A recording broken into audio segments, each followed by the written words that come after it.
Assalamualaikum warahmatullahi wabarakatuh. Saya Dina Humaira, mahasiswi Institut Agama Islam Negeri Langsa, Prodi Hukum Ekonomi Syariah.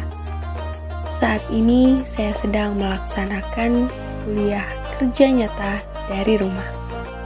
Dayah Bustanul Huda yang beralamat di Gampong Payabujuk Bramo, Kecamatan Langsa Barat, Kota Langsa, merupakan cabang dari Dayah Bustanul Huda, Gampong Alucedoi Payapasi, yang dipimpin oleh Tengku Haji Muhammad Ali atau yang dikenal dengan Abu Payapasi.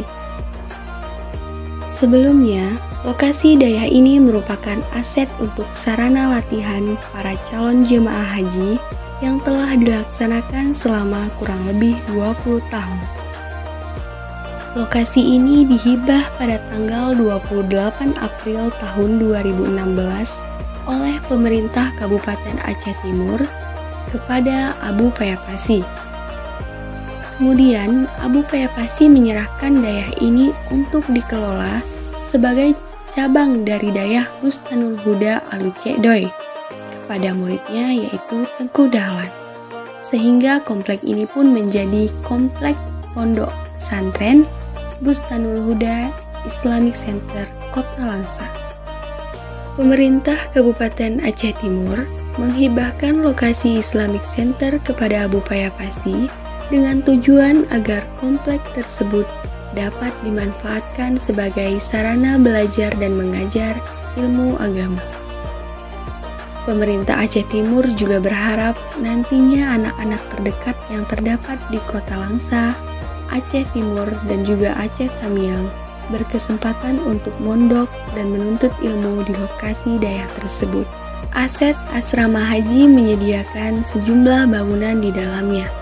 Bangunan tersebut terdiri dari asrama 2 tingkat, 1 unit kantor yang kini telah menjadi rumah pimpinan Dayah, dan 2 unit rumah dinas yang kini telah menjadi asrama Dewan Guru. Kemudian tersedia juga aula, musola, dan miniatur Ka'bah serta tempat wudhu.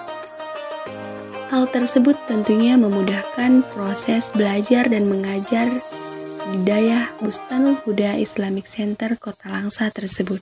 Peralihan fungsi bangunan asrama haji menjadi Dayah tentunya memberi dampak dan perubahan positif, di mana sebelumnya asrama haji hanya digunakan pada saat-saat tertentu saja, membuat bangunan ini hampir terbengkalai.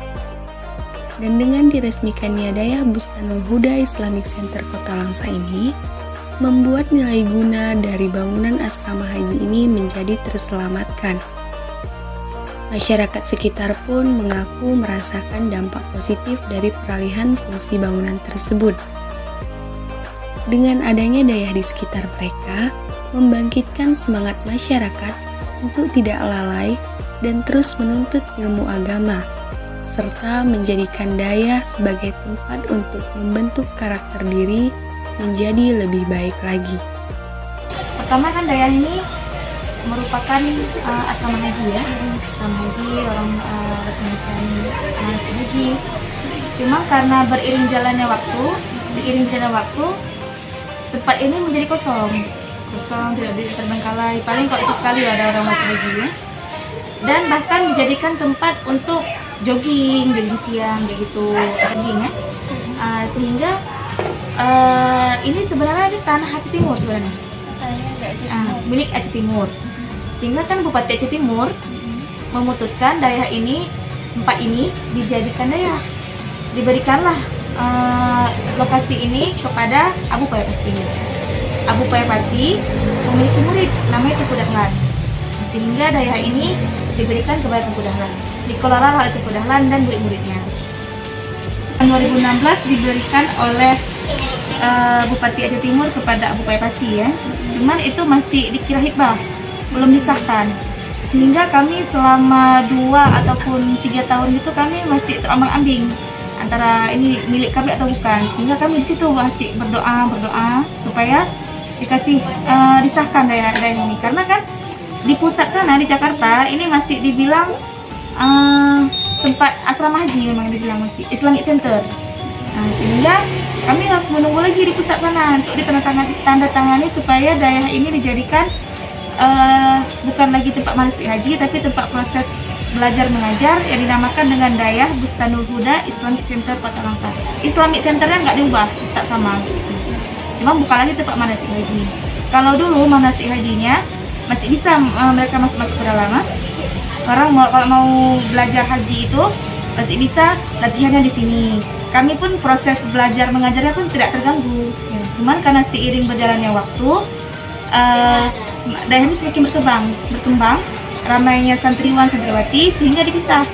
Yang laki-lakinya di asrama depan, yang perempuannya di asrama yang di dalam ini.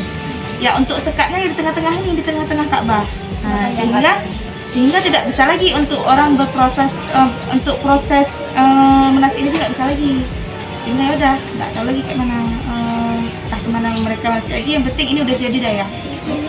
Ada yang responnya baik, ada juga responnya yang buruk juga, ada yang positif, ada yang negatif responnya.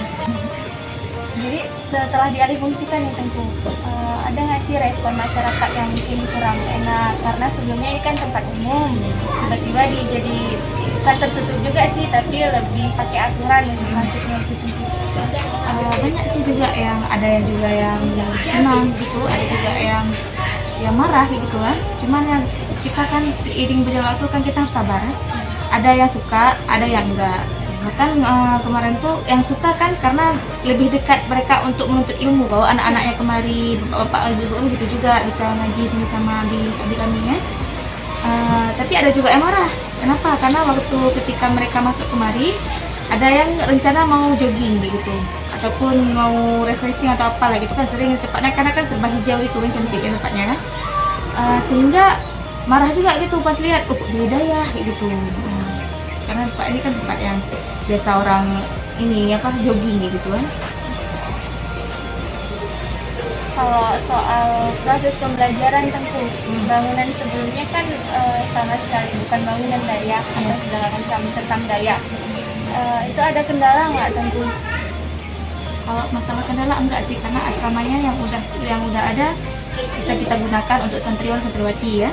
Di atas ditaruh santriwan, di bawah santriwati. Kalau masalah balai itu setiap tahunnya itu memang dalam beberapa bulan ada aja yang dibangun. Jadi ya kami tetap di atas balai biasa gitu. Tapi sebagian ada juga yang masih di teras asrama itu ada juga.